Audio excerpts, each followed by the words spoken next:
kami tahu penebus kami hidup. Engkau Tuhan Yesus bergerak dengan kuasa mujizat nyata di dalam hidup kami. Tetap percaya, beriman teguh di dalam Tuhan, bahwa kami tak dapat jauh dari-Mu Tuhan. Kami tak dapat hidup jauh di luar kasih-Mu. Terima kasih buat segalanya di dalam hidup kami Tuhan. Terima kasih. Kita naikkan pujian ini dengan penuh ucapan syukur.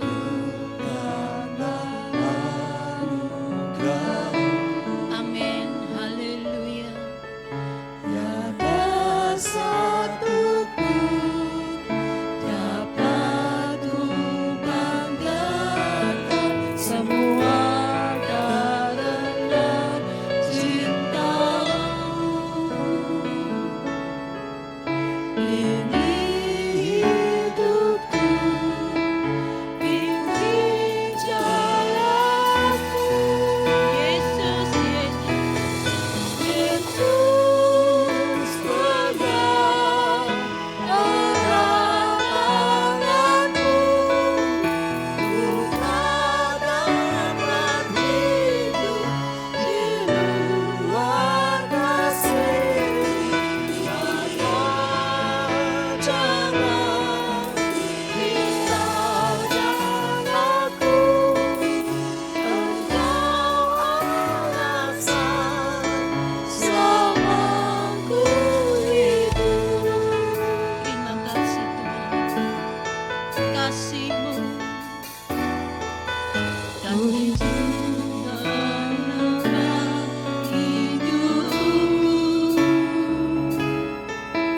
Kau memilihku, selamatkan hidup, semua karena cinta-Mu. Ini hidupku, bimbing jalanku. Yesus pegang erat-eratku, ku tak dapat hidup di luar kasih-Mu. Bapa, jangan tinggalkan aku, Engkau alasan selamaku hidup.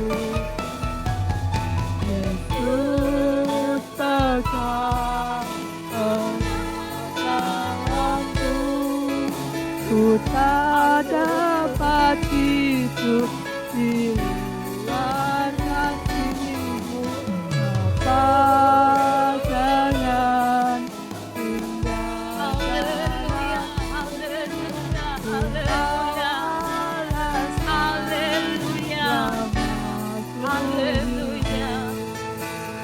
Ku hidup karena anugerah-Mu. Ku hidup karena anugerah-Mu. Tiada satu pun dapat ku banggakan, semua karena cinta-Mu. Hidupku, bimbing jalanku.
bagi Yesus engkau alasan sama ku hidup.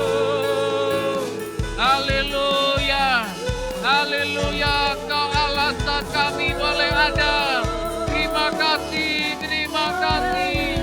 Ya lama lama lama lama yes, yes. Haleluya, lama lama lama lama ya lama. Terima kasih, yes. Haleluya, haleluya. Terima kasih, yes. Haleluya.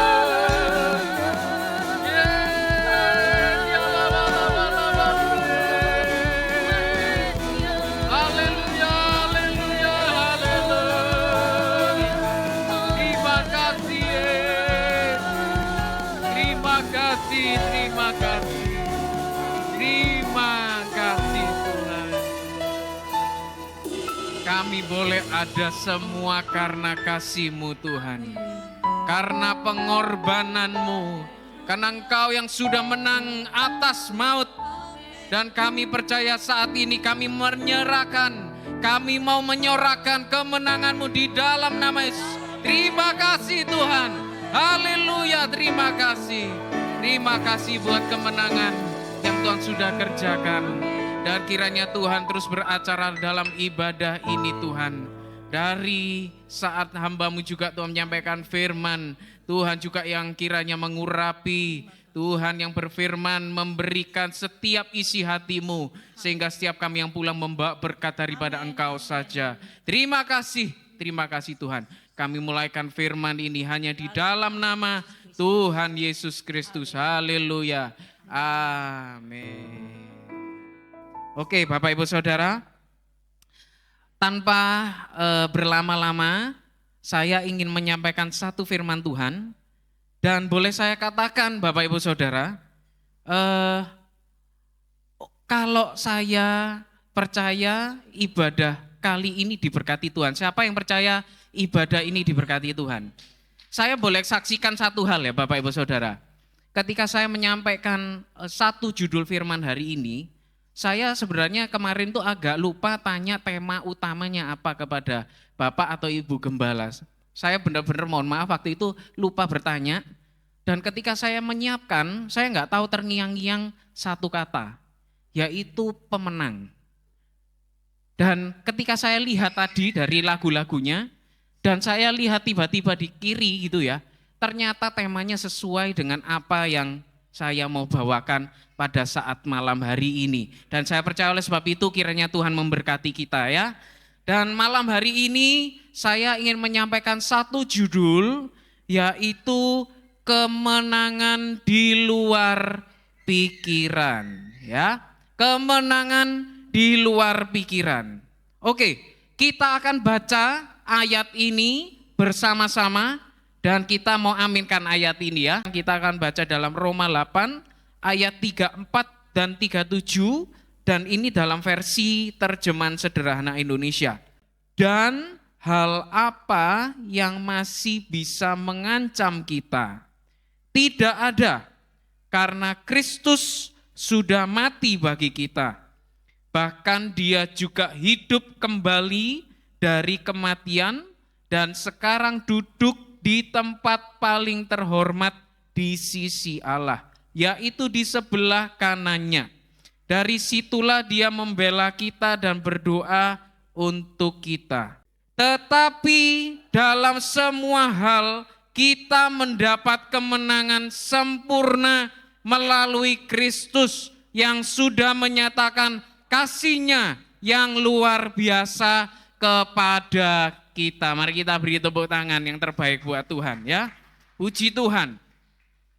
Dikatakan ya, kita lihat dalam ayat ini bahwa kita mendapat kemenangan yang sempurna.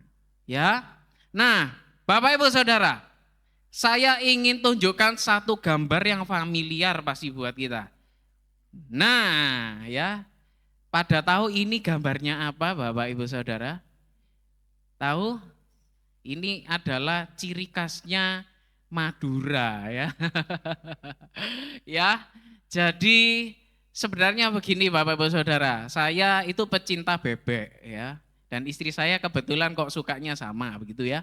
Nah, waktu kita tadi masuk Madura ya, kita nggak pernah, jujur kita nggak pernah. Dan bersyukur ini satu kesempatan buat kami.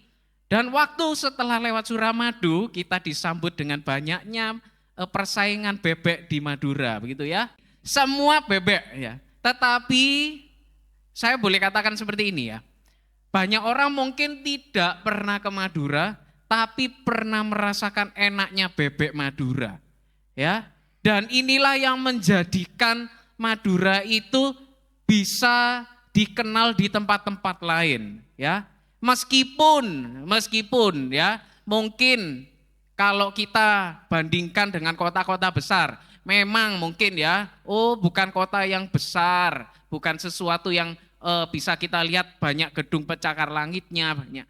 Tetapi kalau sudah cari bebek, kalau enggak ngomongnya bebek Madura, saya yakin enggak ada yang mau masuk ke tempatnya. Tapi kalau tulisannya bebek Madura, tetapi kita tahu bahwa bebek Madura, kalau sudah ngomongnya Madura, pasti enak, pasti nikmat. Nah, Bapak Ibu Saudara, ini sebenarnya menjadi satu ilustrasi ya yang saya mau ceritakan pada saat malam hari ini. Bahwa ya, kalau kita mungkin tempat-tempat ya seperti tadi saya beri contoh, seperti tempat kita ada di tempat ini, banyak orang yang nggak tahu, tetapi dipercayakan bahwa Madura ini punya bebek yang terbaik. Dan kalau ngomong persaingan makanan, dia bebek yang terenak. Dan saya mau katakan malam hari ini, Bapak Ibu Saudara ya, di dalam next slide ya, bahwa Yesus itu juga dikenal karena persaingan yang tidak biasa. Mengapa saya katakan seperti itu ya? Nah, Bapak Ibu Saudara, saya ingin kita mengerti terlebih dahulu. Bapak Ibu Saudara tahu bahwa kata-kata pertama dalam firman Tuhan itu apa? Tahu Bapak Ibu Saudara? Ada yang di sini saya percaya semua pasti cinta firman Tuhan. Ada yang mungkin bisa sebutkan kata-kata pertama di dalam firman Tuhan apa kalau membuka Kejadian?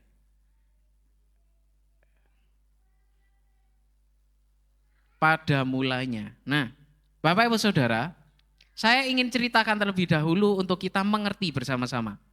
Bahwa kalau kita buka firman Tuhan itu kata-kata awal pada mulanya, ini sebenarnya kalau kita telusuri dalam bahasa asli punya arti yang istimewa. Mengapa?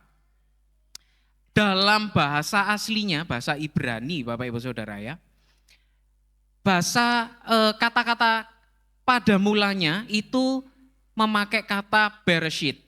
Ya, Bereshit ini kalau boleh saya beri sedikit pengertian ya, bahasa Ibrani itu unik.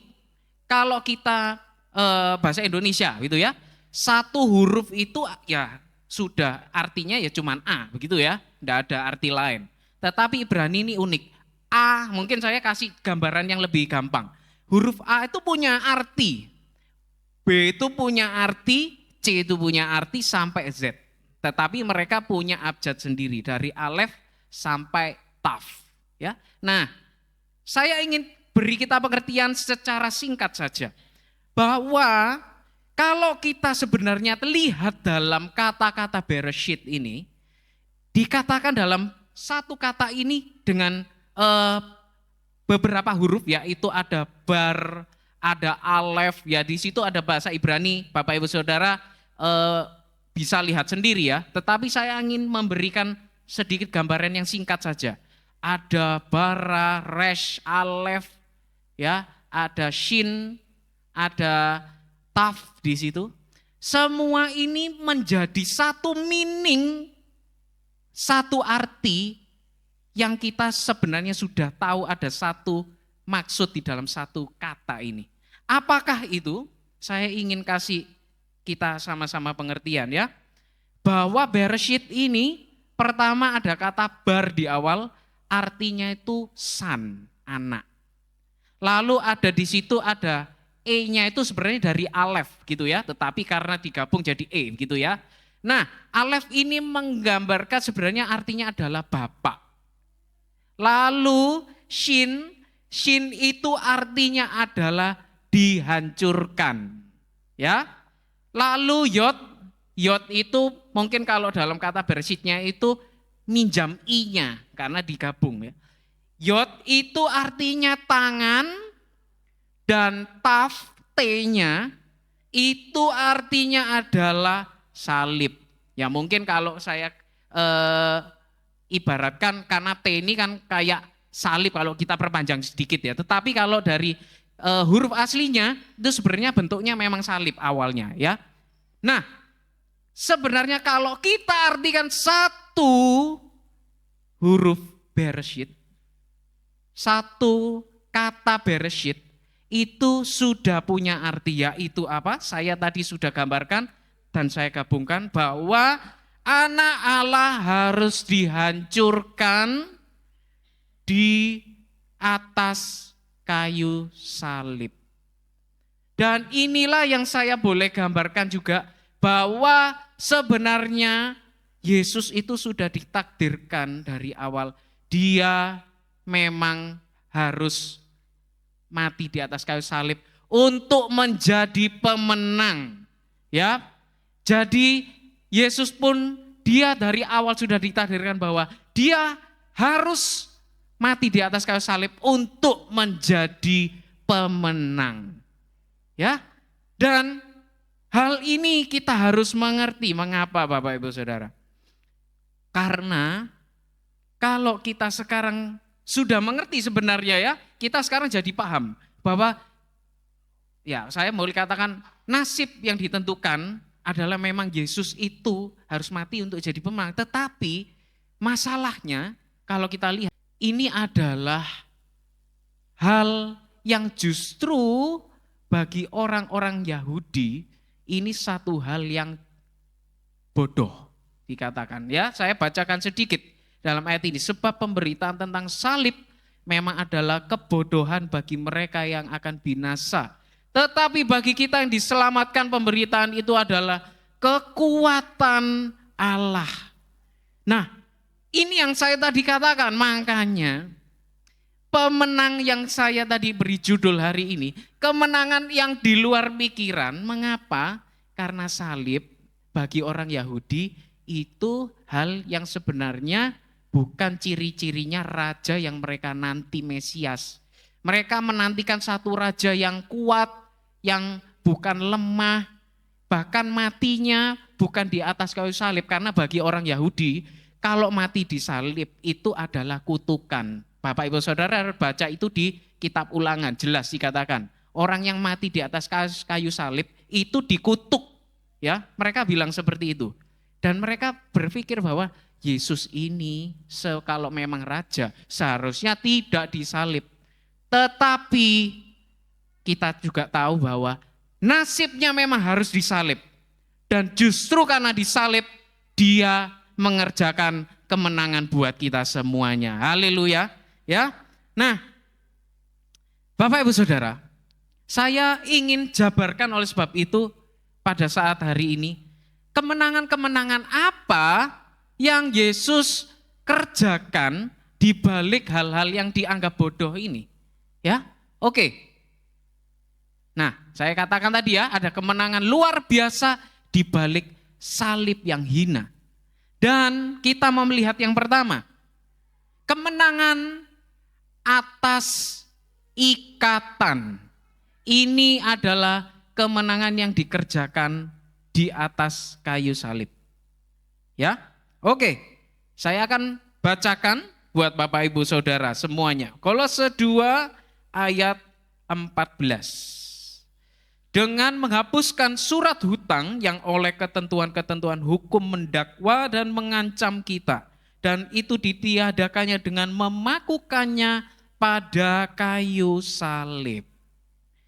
Nah Bapak Ibu Saudara, nah kita sekarang tahu ada satu alternatif yang mudah untuk kita meminjam uang ya, yaitu dengan fasilitas pinjol. Nah, dan saya yakin di sini kita semua pasti bebas dari pinjol ya. Karena mengapa Bapak Ibu Saudara, kalau kita sudah banyak mengerti, kalau sudah kita pinjol, biasanya bunganya bisa berkali-kali lipat, betul ya?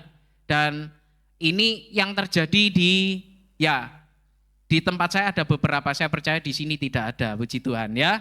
Ada beberapa yang sempat memang konsultasi karena ya mereka terlilit. Nah, tetapi resikonya sudah tidak bisa dihindari karena mereka akhirnya harus dikejar-kejar oleh debt collector ya Bapak Ibu Saudara. Dan akhirnya apa? Mereka selalu ya cara menutupinya ya kita tahu ya, kalau kita kesulitan bisa namanya gali lubang tutup lubang ya. Yang satu tertutup, yang satu utang lagi. Nah, Bapak Ibu Saudara,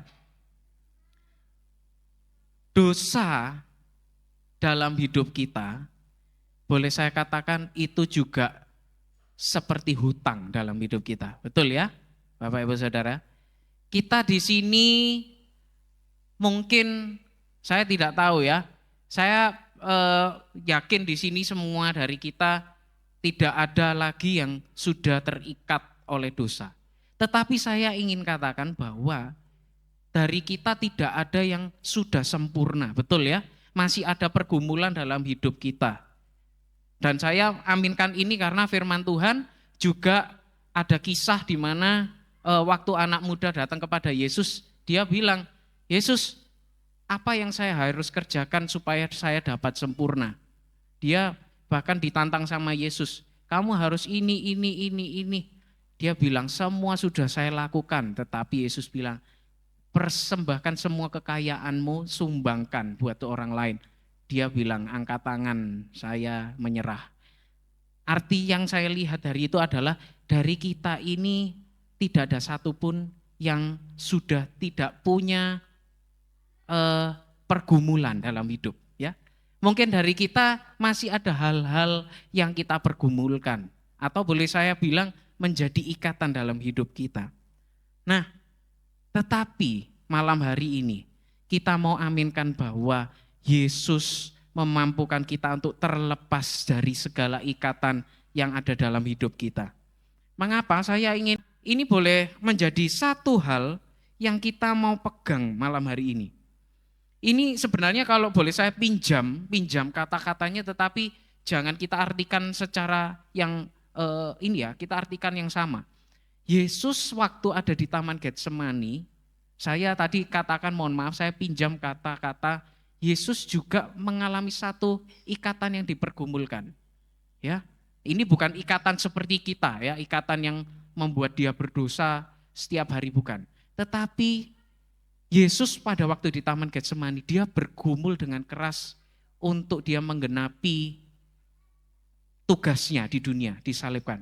Yaitu dikatakan oleh sebab itu, Yesus ketika Taman Getsemani bilang, hatiku sangat sedih seperti mau mati rasanya, tinggallah di sini dan berjaga-jagalah dengan aku. Nah Bapak Ibu Saudara mungkin baca ini kadang berpikir, Yesus itu ya Allah pasti bisa melewati keadaan untuk disalib itu pasti hal yang mudah ya. Seringkali orang-orang berpikir seperti itu. Tetapi kita lupa bahwa ada kejadian ketika Yesus berdoa, Yesus mencucurkan keringat darah. Nah, Bapak Ibu Saudara, keringat darah ini kalau boleh saya mungkin kita sama-sama mengerti ya, ketika ditelusuri dalam medis gitu ya, mengingat istri saya juga dalam dunia medis itu ya. Sebenarnya keringat darah ini bukan satu faktor yang seakan-akan ini adalah supranatural gitu ya. Tetapi ternyata dalam medis itu istilahnya adalah hematohidrosis. Apa hematohidrosis? Itu orang yang stresnya tuh semua stres. Stresnya tuh yang benar-benar udah di tahap tertentu sampai memang pembuluh darahnya itu pecah. Ya, Bapak Ibu Saudara. Jadi saya ingin kita mau tahu gambaran ini sebenarnya kalau kita berpikir selama ini supranatural itu salah. Karena ini sebenarnya menandakan kedagingan Yesus yang benar-benar bergumul dengan keras, benar-benar ketakutan sebagai dia juga manusia 100%, meskipun tuh Yesus juga Allah 100%, tetapi dia pada waktu mengalami pergumulan yang luar biasa. Sampai pembuluh darahnya pecah, mengalami hematohidrosis. Nah, tetapi kita lihat, Yesus akhirnya mampu melewati segala yang dia pergumulkan. Dan inilah yang menjadi kemenangan yang harus kita lakukan. Mengapa? Kalau Yesus sebagai manusia mampu melewati segala pergumulan yang dialami, maka kita sebagai manusia yang menjadi anak-anak Allah juga mampu melepaskan dari ikatan-ikatan yang ada dalam hidup kita. Amin. Tidak ada yang mustahil. Karena Yesus pun dia tahu rasanya bagaimana bergumul. Tapi Yesus juga ingin menunjukkan contoh. Kalau aku pun bisa menang, kalian, kita semua bisa menang dari ikatan-ikatan dalam hidup kita. Ya, oleh sebab itu jangan kita berpikir kalau mungkin ada, ya. Kalau boleh saya katakan, kalau mungkin ada di tempat ini yang kita bergumul, kita berpikir saya tidak bisa lepas dari ini. Atau mungkin kita berpikir hal-hal lain, ya. Mungkin kita mendoakan buat orang lain yang kita sayangi, dia sepertinya mungkin tidak bisa lepas dari hal tertentu. Percayalah bahwa Yesus mampu mengubahkan dari segala ikatan yang kita miliki, ya. Oleh sebab itu, mari ya kita menikmati kemenangan yang Tuhan sudah sediakan, menang dari ikatan. Yang kedua, menang dari hukuman. Nah, Bapak Ibu Saudara, saya ingin katakan bahwa kita semua ini adalah orang-orang yang sebenarnya patut dihukum. Ya, kita ini sebenarnya orang-orang yang patut dihukum dan tidak ada yang selamat. Mengapa? Karena kalau kita lihat dari standarnya Allah pada awal mulanya, ya, Allah itu punya standar dulu pada waktu itu ketika masih perjanjian lama, standarnya adalah hukum Taurat. Dan hukum Taurat ini punya ketentuan bahwa dalam setiap hukum-hukumnya itu harus semua ditaati, baru kita sempurna, kita tidak dihukum. Dan kalau Bapak Ibu Saudara tahu, hukum Taurat itu isinya 613 pasal, ya. Mungkin ini boleh saya kasih gambaran gampangnya seperti undang-undang dan semua harus ditaati, harus. Satu pun, ya ini saya ambil satu ayat dalam Roma 10 ayat 5 dikatakan makanya. Dikatakan kalau orang yang melakukannya akan hidup karenanya. Kalau enggak melakukan, kita mohon maaf dihukum. Satu saja dalam 613 pasal kita tidak mampu menepatinya, kita dihukum. Nah, Bapak Ibu Saudara, inilah yang akhirnya kita bersyukur. Dia ketika sudah disalib dan dia bangkit menang atas maut, akhirnya dia mengubahkan semua hukuman itu menjadi hukum kasih karunia. Ya, kita baca dalam ayat selanjutnya, Efesus 2 ayat 3 sampai 5, ya. Pada dasarnya, mungkin saya ingin kita baca bersama-sama, ya. 2, 3. Pada dasarnya kami adalah orang-orang yang harus dimurkai sama seperti mereka yang lain. Tetapi Allah yang kaya, yang dilimpahkannya kepada kita, telah menghidupkan kita bersama-sama dengan Kristus, sekalipun kita telah mati oleh kesalahan-kesalahan kita. Oleh kasih karunia kamu diselamatkan. Haleluya, kita diselamatkan oleh kasih karunia. Ya, nah Bapak Ibu Saudara, oleh sebab itu kita bersyukur dalam momen Paskah ini kita harus sadari bahwa kodrat kita itu bukan orang yang sekarang masih diintimidasi. Ya, mungkin kita punya masa lalu yang tidak baik. Mungkin kita punya sesuatu yang selalu mendakwa hidup kita ya. Jadi kita ini hidup tidak tenang, bahkan mungkin kita takut akan masa depan. Ya, mungkin di sini kalau kita pakai bahasa sehari-harinya, biasanya kita takut, wah ini adalah akibat dari kita dulu melakukan hal ini. Kita akibat melakukan hal itu. Ini adalah akibat karena kita dulu pernah melakukan hal ini. Di dalam Yesus kita sudah menang dan kita tidak diintimidasi dari dosa. Ya, jangan mau kita diintimidasi. Jadikan momen Paskah ini untuk kita kembali kepada Allah. Kita tahu bahwa kita sekarang sudah dilayakkan oleh Allah. Kalau kita ngomong kita tidak layak, saya katakan saya berada di tempat ini pun saya juga tidak layak ada di mimbar ini. Ya, saya bersyukur di sini Bapak Gembala ini adalah dulu boleh saya katakan kakak atau rohani saya ya. Mungkin beliau tahu bagaimana kecil saya ya. Sebelum saya mungkin memutuskan menjadi hamba Tuhan ya. Mungkin Bapak Gembala tahu dulu bagaimana saya nakalnya gimana. Tetapi saya percaya saya dipilih oleh Tuhan. Tuhan sudah melayakkan saya dan saya percaya di sini kita semua juga akan dilayakkan Tuhan untuk menjadi saksi-saksinya. Ya, haleluya, puji Tuhan. Ya, dan kita mau lihat yang ketiga.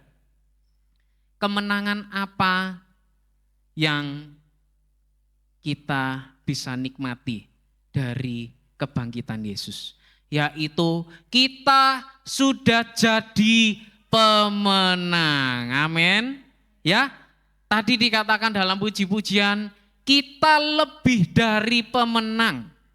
Kita ini sekarang bukan hanya pemenang, tetapi lebih dari pemenang. Ya, oleh sebab itu kita baca bersama-sama dalam Wahyu 1 ayat 18. Dengan iman kita, 2, 3. Aku telah mati, namun lihatlah, aku hidup sampai selama-lamanya. Dan aku memegang segala kunci maut dan kerajaan maut. Yesus sudah lebih dari pemenang. Di atas kebangkitannya, di atas segala kematiannya. Saya boleh katakan Yesus ini itu menang telak. Ya, mengapa? Ini sebenarnya kalau kita lihat kisah Yesus. Ketika mereka berpikir bahwa Yesus disalib, mereka pasti berpikir, akhirnya, mungkin ini boleh ya, boleh saya kasih bahasa sehari-hari. Ya ampun, akhirnya Yesus ini bisa disalib dan ajarannya sudah nggak mungkin mempengaruhi kita. Ya, mungkin ini adalah pemikiran ahli-ahli Taurat, orang Farisi pada waktu itu ya. Mereka waktu itu, wah salibkan. Akhirnya menang, betul. Mereka berpikir, wah Yesus sudah disalibkan, sudah tidak ada penyesat. Ya, mereka berpikir seperti itu.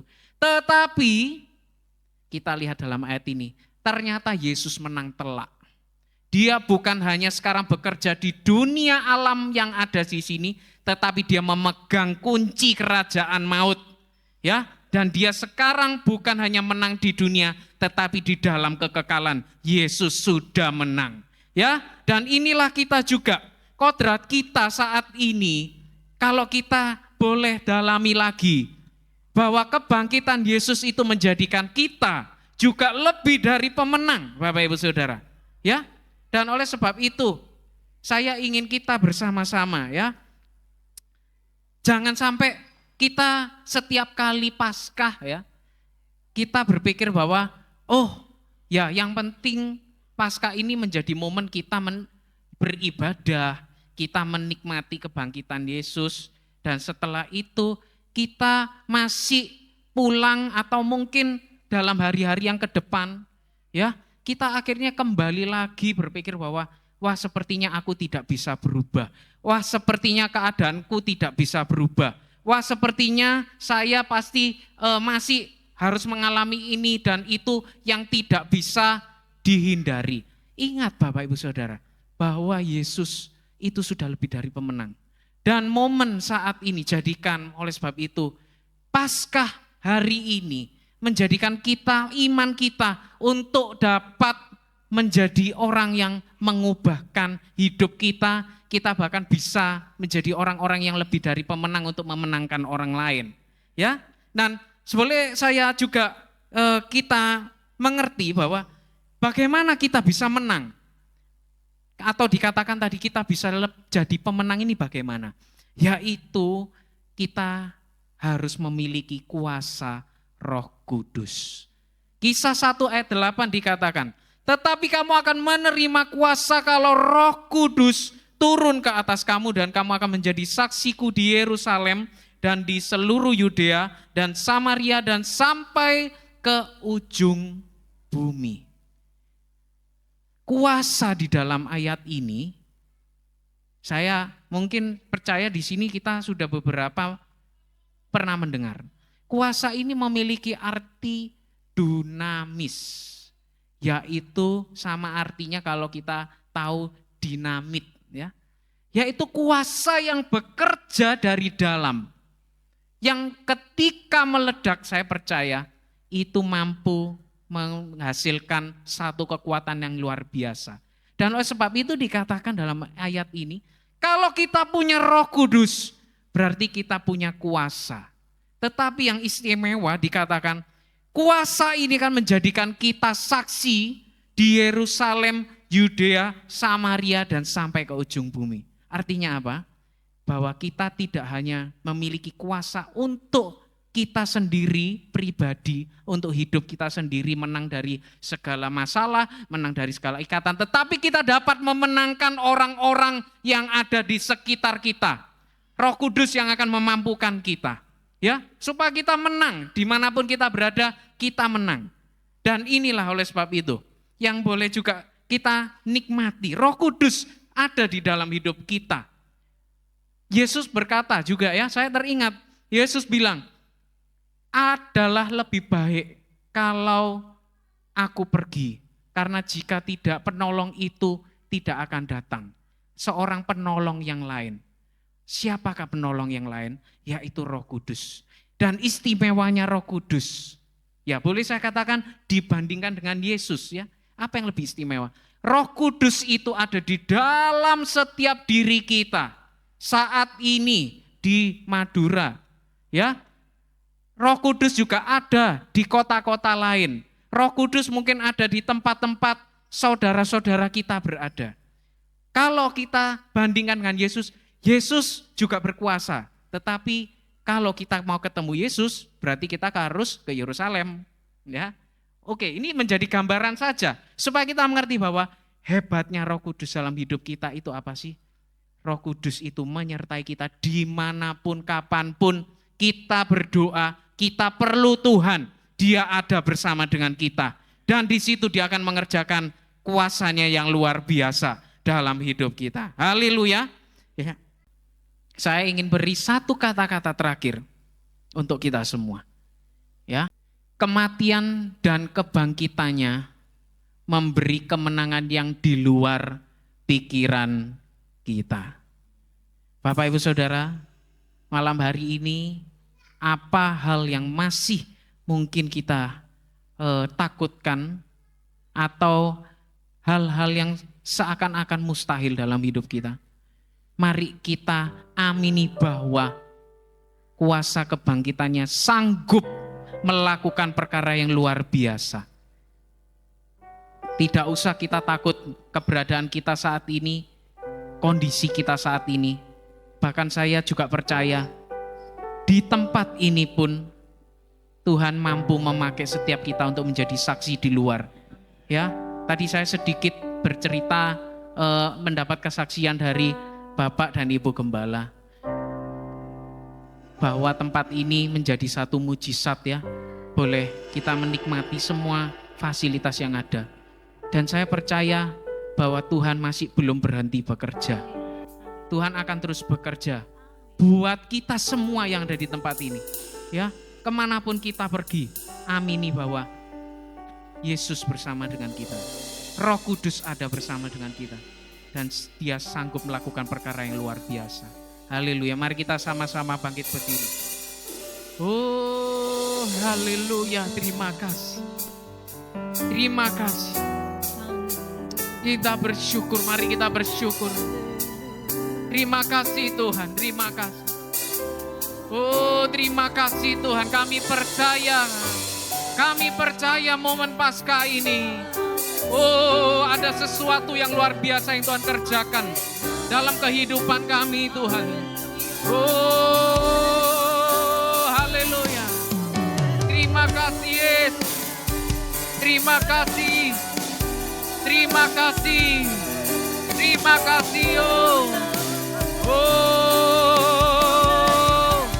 karena salibmu ku hidup. Karena salibmu ku menang. Engkau yang berkuasa sanggup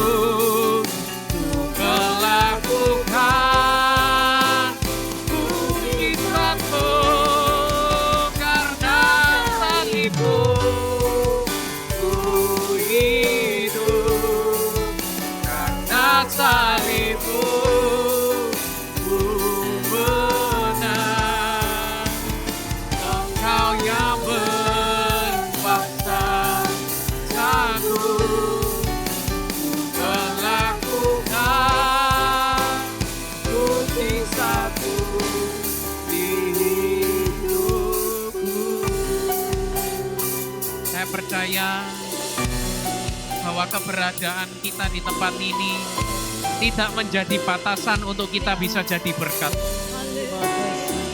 Saya sendiri bersyukur ada di tempat ini, saya merasakan dari awal ada Tuhan yang bekerja di tengah-tengah kita.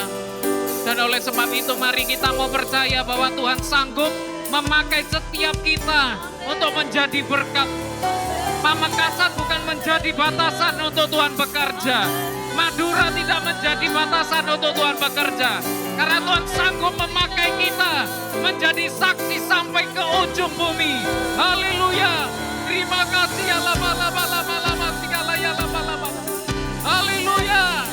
Haleluya. Haleluya. Ya lama.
Terima kasih Tuhan, terima kasih Tuhan, terima kasih Tuhan.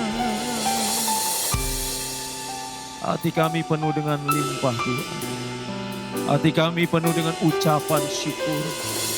Kami berterima kasih karena Tuhan sudah menjadikan kami orang-orang yang lebih dari pemenang. Engkau sudah menang atas maut. Dan kemenangan itu Engkau pancarkan, Engkau berikan di dalam kehidupan kami. Kemenangan itu Engkau nyatakan di dalam kehidupan kami. Kami tidak berutang dosa, tapi Engkau sudah bayar lunas Tuhan. Dan hari ini, hari kebangkitan-Mu Tuhan, Engkau nyatakan itu buat kami. Terima kasih Tuhan. Sekali lagi terima kasih untuk kebaikan Tuhan di dalam hidup kami. Kami bersyukur untuk kasih setia Tuhan di dalam hidup kami. Balas berkati hamba-Mu yang sudah menyampaikan kebenaran firman-Mu.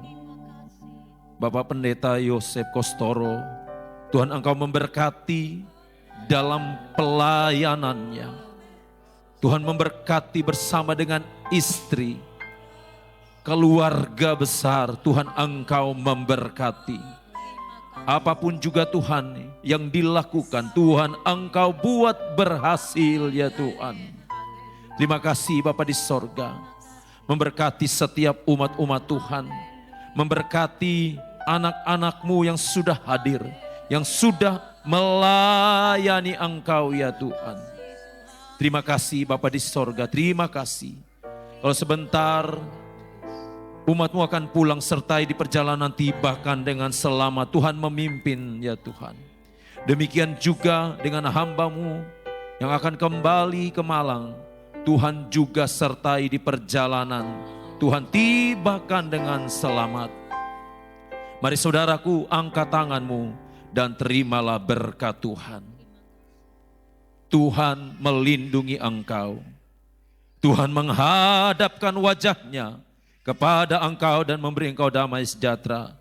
Pulang dengan membawa segala berkat, sukacita, damai sejahtera yang melimpah, yang khusus, yang tidak terbatas. Di dalam nama Bapa, Putra dan Roh Kudus, yaitu di dalam nama Tuhan Yesus Kristus.